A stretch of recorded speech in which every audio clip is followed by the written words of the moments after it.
promise that you'll never find another like me. On April 13th, 2019, Taylor Swift released a song that sent shockwaves throughout the entire world. It wasn't just any song, but it was a song that on paper was created exclusively for girls like me.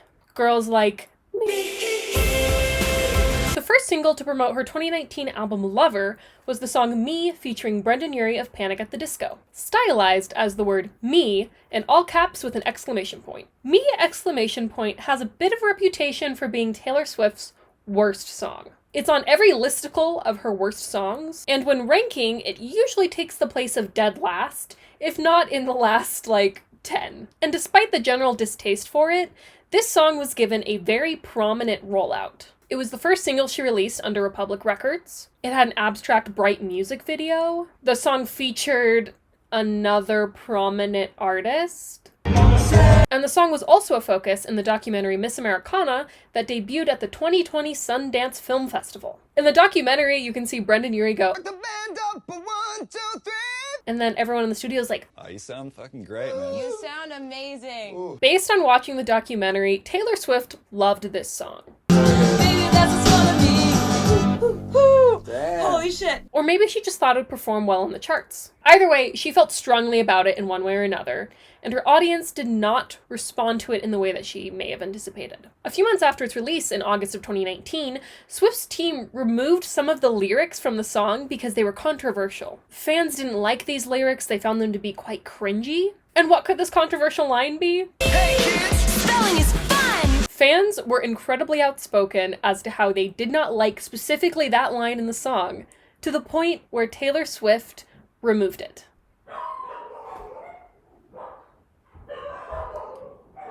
Meanwhile, critics were pretty divided on its quality. Some critics appreciated it. Swift veers away from her normally specific songwriting to instead offer up an anthem of self-love.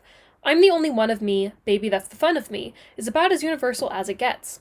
While it doesn't hit the emotional notes of her most memorable work, it makes a strong statement. Another critic, Hugh McIntyre for Forbes, stated, "Me isn't just a pop song, it's the momentary escape we all need." Others didn't appreciate it quite as much. Me is a cloyingly goofy Disney pop confection with an earworm chorus and a certain try-hard insidiousness to it that America has come to love, or at least tolerate. Spencer Kornhaber for The Atlantic described it as having almost none of the elements that once made her interesting, but it does have a dolphin screech for a chorus. That being said, it was still a very successful song. At the time of writing, it has 810,880,280 streams on just Spotify alone. The music video has over 400 million views on YouTube. That's her 14th most watched music video, and it's the most recent on the list. The music video for her newer song, Antihero, only has about 200 million views on it. Only 200 million. The music video for me broke literal records. It's the most viewed Vivo video in the first 24 hours. And it also won several awards, including MTV Europe Music Awards Best Video and MTV Video Music Awards Best Visual Effects. That was a mouthful. Me was successful. Millions of people listened to it. It made a lot of money, but it still seems that it isn't well liked. And I want to get to the bottom of why. The first thing we need to do is become familiar with Me. So let's take a deep dive into the lyrics and try to figure out what they mean. I promise that you'll never find another like me. I mean, she's telling someone that they will never find another one like her. It's the opening line of the song, and it makes it very clear from the first seconds that this song is about how individuality is a good thing. I know that I'm a handful, baby. I know I never think before I jump. And you're the kind of guy the ladies want. And there's a lot of cool chicks out there. She admits her faults. She knows she's a handful and that she's impetuous. And she feels insecurity because there's a lot of wonderful women out there. And they could easily take her place. I know that I went psycho on the phone. I never leave well enough alone. And trouble's gonna follow where I go.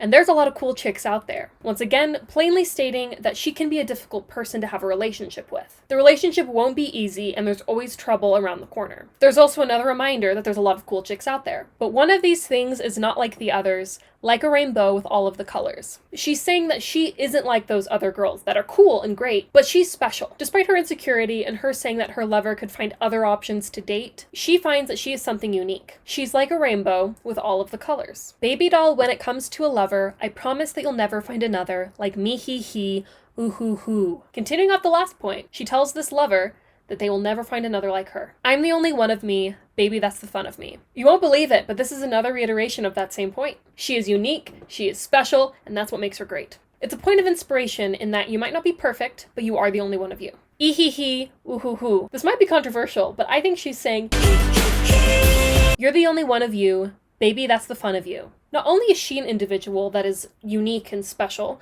but her partner is also somebody who brings their own individuality to the relationship. And then we reiterate, and I promise that nobody's gonna love you like me, hee hee. This next section of lyrics are delivered by Brendon at the disco. So this could slightly change how we interpret the lyrics, as the song is no longer being told from one central perspective. It really doesn't change very much, but it's worth noting. I know I tend to make it about me. I know you never get just what you see, but I will never bore you, baby. And there's a lot of lame guys out there. Brendan Boyd states some of his own faults, but tells his partner that he will never bore them, unlike those lame guys who exist. He may not live up to expectations, but no one can say he's boring to be around. I actually do have a bit of beef with this line, because I fully thought it was I will never fault you, baby. And when we had that fight out in the rain, you ran after me and called my name. These lines are delivered by Miss Swift. They describe a scenario where they fought but quickly reconciled, as if her lover is the perfect balance to keep their relationship stable. I never want to see you walk away, and there's a lot of lame guys out there. Urie's character describes his mindset in the aforementioned scenario, in that he didn't want to see her walk away. And there are indeed lots of lame guys out there who probably wouldn't do the same. 'Cause one of these things is not like the others. Living in winter, I am your summer. We reiterate the pre-chorus again. This time there's a lyrics change in which she tells her partner that she is sunlight in a world of darkness. Baby doll, when it comes to a lover, I promise that you'll never find another like me, hee hee.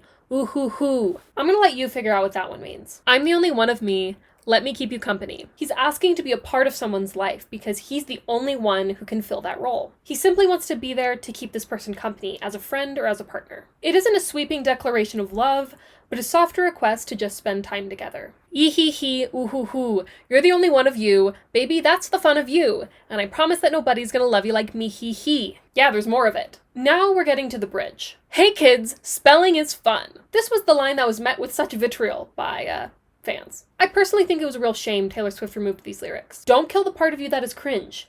Kill the part of you that cringes. The song has a ridiculousness to it, and these lines make it clearer that it's supposed to be fun and campy. Once you hear the artist yelling, hey kids, spelling is fun, you are let in on the joke. You're welcome to the tongue-in-cheek nature of the song. It's just supposed to be fun. Just like spelling. Girl, there ain't no I in team, but you know, there is a me. He tries to make it clear that focusing on yourself is not really conducive to teamwork, but then she insists that she still needs to be there, because there is a me in team. Strike the band up 1, 2, 3. I promise that you'll never find another like me. I honestly think they just wanted something to rhyme and weren't coming up with something that would fill the space. Trying to get it back to the spelling. Spelling is learning. You know what else is learning? Counting. Counting is fun. Right? Then once again we say, girl, there ain't no I in team, but you know there is a me. And we're at the final unique lyric of the song, and you can't spell awesome without me. Ah!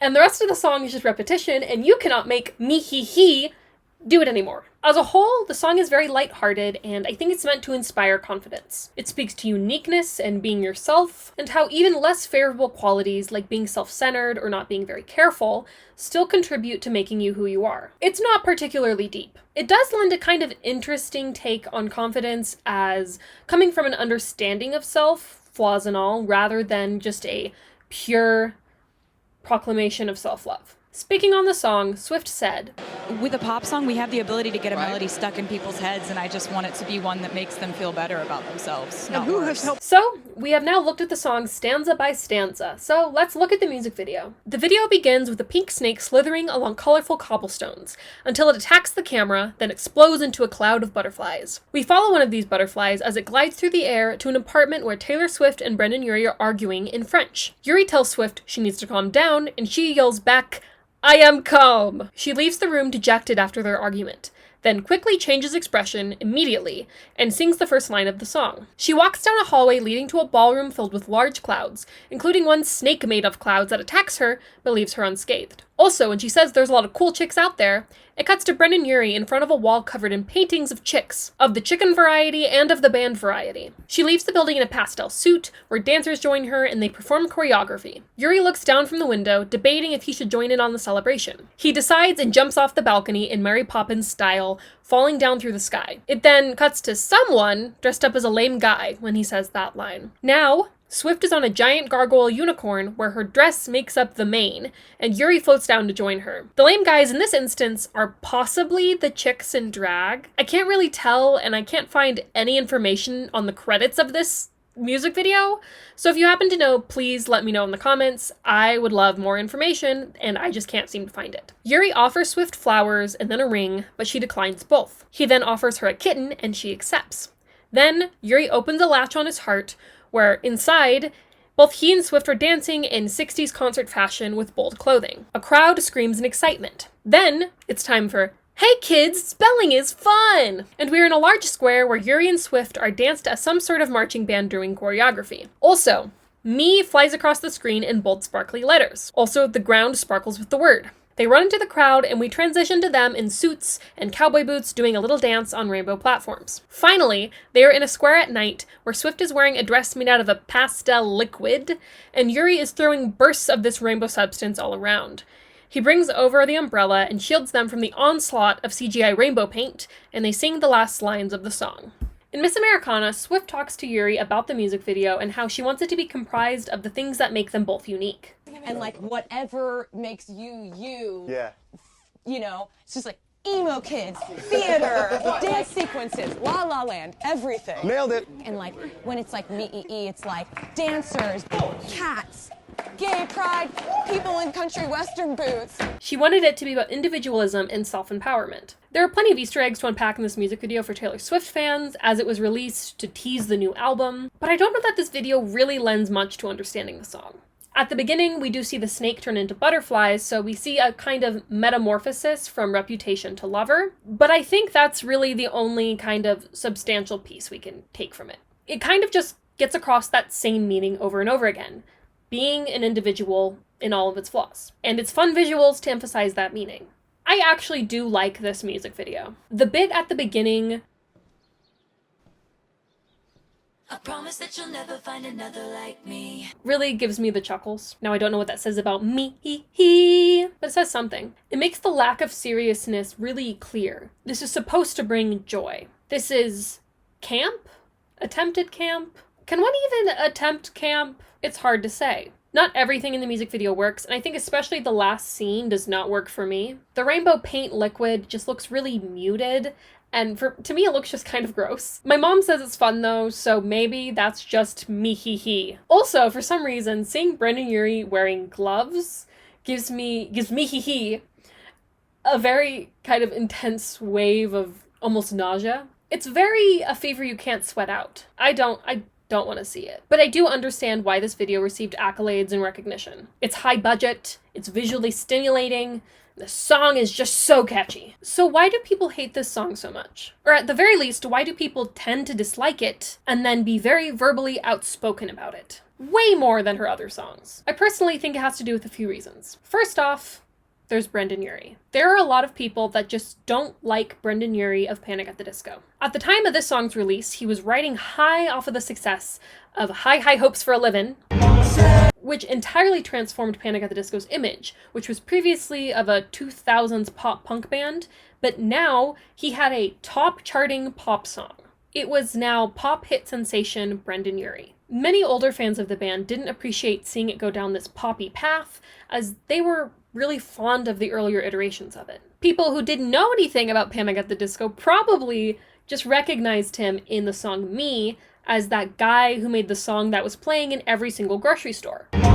And a year after Me was released, Brendon Urie fell under fire for a variety of complaints. These ranged from unbecoming past behaviors, things he had said in the past that were not good, to serious allegations. And especially online, the reception of his persona was taking a downturn. He was considered everything from cringe to a genuinely bad person. It definitely depends where you look, but you can find dislike for him with varying levels of vitriol. So I believe as more time has passed, people are retroactively viewing Me with more disdain. Particularly with more disdain for Brendon Urie as he is the featured artist. Developing on the idea of cringe, I think that plays into the reception of the aesthetics of this song. The lyrics of Me are very simple and they're very cheesy. The lyrics are not layered, there's no metaphor, and it doesn't really go anywhere. The words baby and me are repeated so many times. The song is just a little over 3 minutes long, and they say baby 13 times, and they say me 26. On average, that's a me every 7.5 seconds. The song also uses the most tried and true pop song form, as it has the same 4 chords. It's C to A minor to F to G. Thousands of songs use that same progression, and it has a generic sound. It has marching band style drums and a very, very catchy chorus that earworms into your brain and doesn't leave. To me, it sounds like something that should play in a Target commercial. And it isn't a Taylor Swift song with lyrics that literally rip your heart out. It's no "Did the twin flame bruise paint you blue?" It doesn't tell a story like a lot of her songs do. It reiterates the same idea over and over again for the entirety of the song without developing it. It can be summed up as, I know I can be a difficult person to be around, but I'm happy and I'm also unique, and I can make your world all that brighter. It's not really a song exclusively about self-confidence, though, because the song is constantly mentioning baby and lover. It's truly singing to a partner, saying that you are aware that you're difficult, but you still want to be with them. It's not a terrible sentiment, and I think in a different context, this song can be absolutely transformed. The way that something is presented always changes how the reception is because you alter the context. And I think in a different universe, this song is a different song, without having to change the lyrics or the chords. Taylor Swift knows this, and in Miss Americana, she is seen playing it on the piano, and she calls it sad.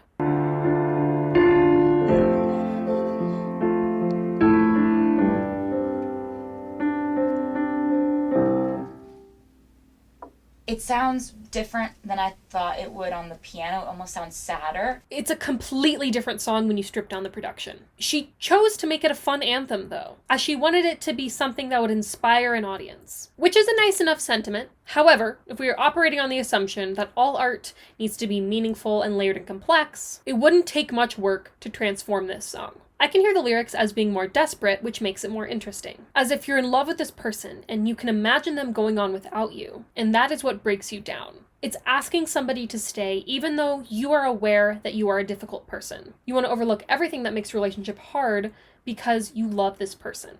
Allow me to demonstrate. I promise that you'll never find another like me. I know that I'm a handful, baby. I know I never think before I jump. You're the kind of guy the ladies want. I know that I went psycho on the phone. Never leave well enough alone. Trouble's gonna follow where I go. But one of these things is not like the others. Like a rainbow with all of the colors. Baby doll, when it comes to a lover, promise nobody's gonna love you like me. Oh, oh, oh. I'm the only one of me, and baby, that's the fun of me. Oh, oh, oh, you're the only one of you, and baby, that's the fun of you. Promise that nobody's gonna love you like me. I think that was enough to get the point across that this song is very dependent on context. If you play it like it's a sad love ballad, it becomes a sad love ballad just because of the dual nature of the lyrics. I didn't want to play 3 minutes of me playing the piano in the middle of this video, but if you would like to see the full version, I will link it down below, and feel free to watch. Or don't. We're coming down towards the end of the video, and there's a me-he-he in the room we need to address. This song was clearly intended to be bright, poppy, and a little silly goofy. And even in the artist's own words, it wasn't meant to be super serious. But when this is presented as a single to introduce a new album, and with a portion of a Sundance premiering documentary being dedicated to the song, it adds a seriousness that makes it kind of a contradiction. The song isn't serious, but it's kind of framed as if we should be taking it seriously. Historically, Taylor Swift's lead singles are kind of outliers in regards to the rest of her album. As Rob Sheffield for the Rolling Stone put it, they're big thematic statements addressing her public image. They talk about the celebrity Taylor rather than the personal one, but they usually don't end up sounding much like the other songs on the album. Me could be read as a statement by Swift about her career and her public persona. She now owned all music she was going to make from then on, and was decidedly moving on from difficult public experiences in her life. If we were viewing Me as a thematic statement to address her public image, as Sheffield described, then we could understand it as reclaiming one's public persona with all of its flaws. It's finding confidence in knowing who you are, despite what your public image is. We can, of course, choose to read the song this way, but it doesn't make it obvious. Nor does that interpretation change what the song actually is. I believe that releasing Me as the lead single for Lover was detrimental to its reception. It gave the song serious and important framing, while the text itself remained really light and unserious. There was a bit of a rebranding post the Reputation era for Taylor Swift that consisted of bringing new joy to her legacy and career. It's difficult to go from snakes to butterflies. There were expectations based on all of the previous work that she had released. What came out was a song that sounds like it was manufactured in a lab to do well on the pop charts, which is likely precisely what it is. Now, I don't think Me is a bad song. I don't really agree with that kind of belief people have that when things are popular, they are inherently bad, or the belief that all art needs to be complex. Now, Me will not be charting my ranking of Taylor Swift songs or Panic at the Disco songs, but it has grown on me. It's grown on me, hee hee. I think that either playing up or playing down the campiness of it could have made the reception better, as would many tiny factors that it's not really worth going through. We've gone over a bit why I think people don't like the song, but it's still important to remember that this song was very successful. Silly? Yes. Not Taylor Swift's best? Definitely. But a flop? The numbers disagree. I genuinely hope Taylor Swift enjoys all that Me money. I do kind of feel like we're going to see a resurgence of this song. I've seen some talk online trying to explain why people don't like it in the first place. I've seen TikToks expressing how fun it would have been if the Loverfest had happened and Taylor Swift would travel from cities to city saying, "Hey kids, insert city is fun." Kind of in the vein of her and Brendon Urie performing Vegas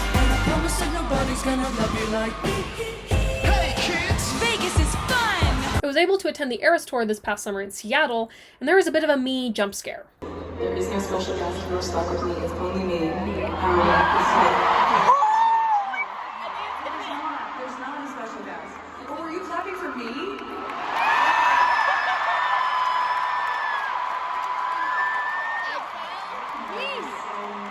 At least, that's what me and my friends thought she was going for. I genuinely believed that everybody else in the audience was screaming for her to play Me. I've seen other people have clips of the same moment though and be like, "Oh, look, it's so cute. We're cheering for her instead of her guest."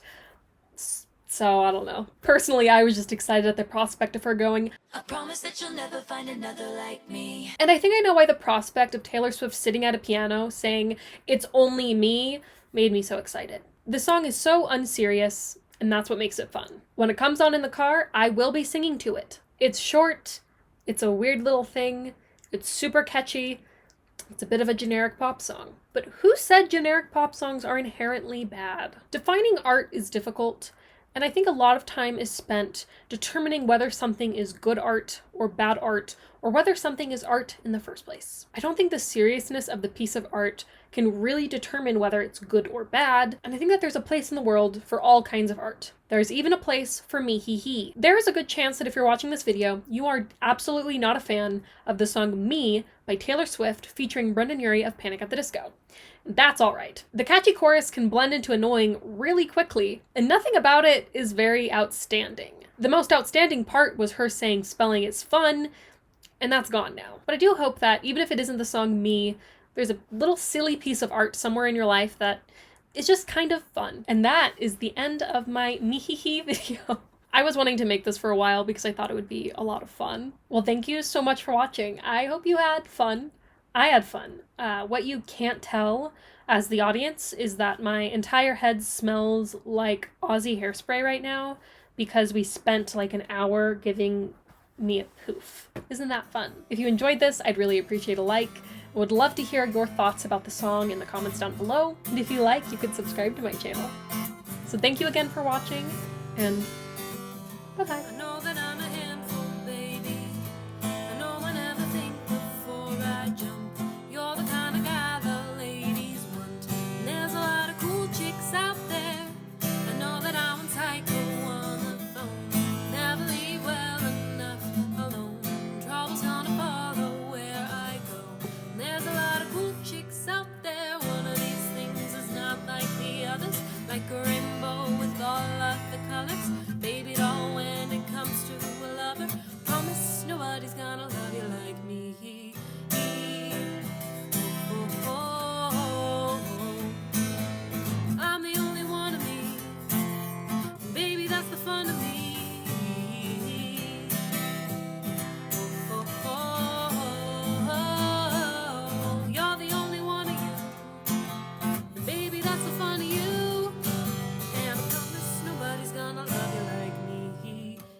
Me.